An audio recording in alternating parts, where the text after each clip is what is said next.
The Philippines is a land rich in history, culture, and, if the stories are to be believed, restless spirits. Some say it's the result of the country's turbulent past, others attribute it to the deep-rooted superstitions. Regardless of the reason, one thing is clear. If you're easily frightened, these haunted locations are not for you. It all began with a group of us, friends who shared a passion for the paranormal. We had been ghost hunting together for years, but none of us were prepared for what we would experience on this particular trip. Our plan was to visit the 5 most haunted places in the Philippines, and as we gathered around that chilly evening, excitement and unease buzzed through the air. Our first stop was Diplomat Hotel in Baguio City, perched high on a hill. Once a seminary, it had been turned into a hotel before being abandoned after World War II. The stories surrounding the place were chilling. Guests claimed to have seen headless apparitions and heard the desperate cries of souls who perished within its walls. As we entered the crumbling building, the cold, damp air clung to our skin. Shadows seemed to move with us, darting across the empty hallways. The deeper we ventured, the heavier the atmosphere became. We split up to cover more ground. Bad idea. As I explored an old, forgotten wing of the hotel, I felt a presence behind me. I whipped around, only to catch a fleeting glimpse of a dark figure disappearing into one of the rooms. My heart raced as I cautiously approached the doorway. Inside, the room was empty, but as I stood there, the air turned frigid and I heard a whisper. "Leave." It was faint, almost like a breath, but it was enough to send me running back to the others. None of us slept that night. Shadows continued to lurk just outside our vision, and strange, mournful wails echoed through the night. The next day, we headed to Manila Film Center, a place with a history as tragic as it is eerie.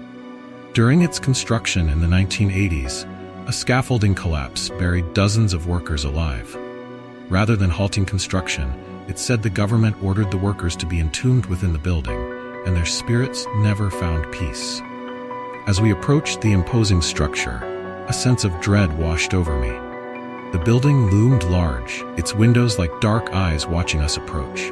Inside, it was even worse, cold, damp, and utterly silent, as if the building itself was holding its breath. We were warned not to go into the basement, but curiosity got the better of us. The basement was pitch black, the kind of darkness that seemed to swallow up the weak beam of our flashlights. As we descended, the air grew thick with the smell of damp concrete and something metallic, blood. A heavy silence hung over us.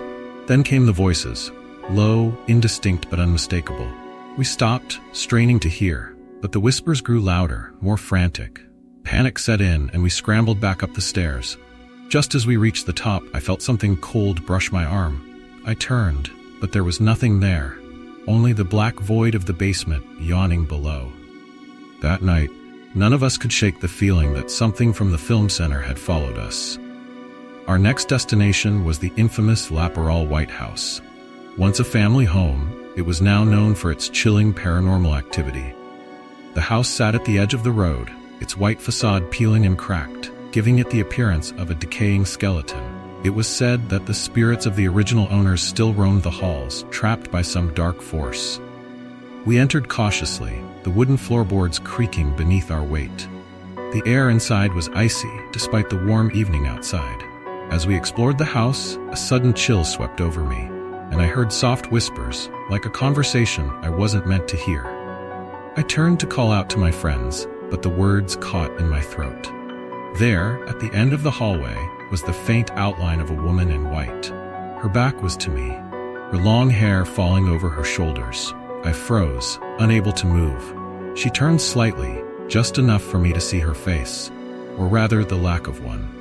Where her face should have been, there was only darkness.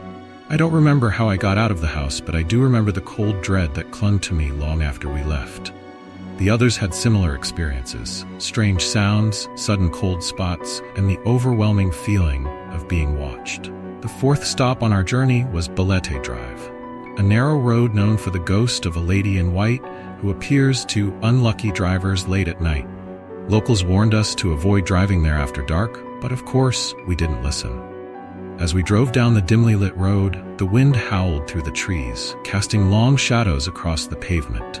At first, nothing seemed out of the ordinary, but then Out of nowhere, a figure appeared in the middle of the road. I slammed on the brakes, but when we stopped, there was no one there. The car was eerily silent. Suddenly, one of my friends screamed, pointing out the window. Standing by the side of the road was the lady in white, her long hair covering her face, her pale dress fluttering in the wind. We sped off, hearts pounding, but no matter how fast we went, she seemed to keep up, her cold, hollow eyes following us. It wasn't until we left the road that she finally disappeared, but the image of her figure stayed burned in my mind. Our final destination was Corregidor Island, a World War II site haunted by the restless spirits of soldiers who died there. The island was beautiful during the day, but as night fell, the atmosphere changed. We explored the old barracks, now just empty shells of concrete, but it wasn't long before we started hearing the sounds. Distant gunshots, faint cries, and the eerie, rhythmic sound of marching feet. It was as if the past was replaying itself right in front of us. In the end, we made it out of Corregidor, but something lingered. We had encountered more than just legends. Something was waiting for us at each location, something dark and terrifying. If you ever feel the urge to visit these haunted places, think twice. The spirits there are real, and some of them may not let you leave. If you enjoyed this story, make sure to hit that like button and subscribe for more spine-chilling tales. You never know what horrors lie ahead.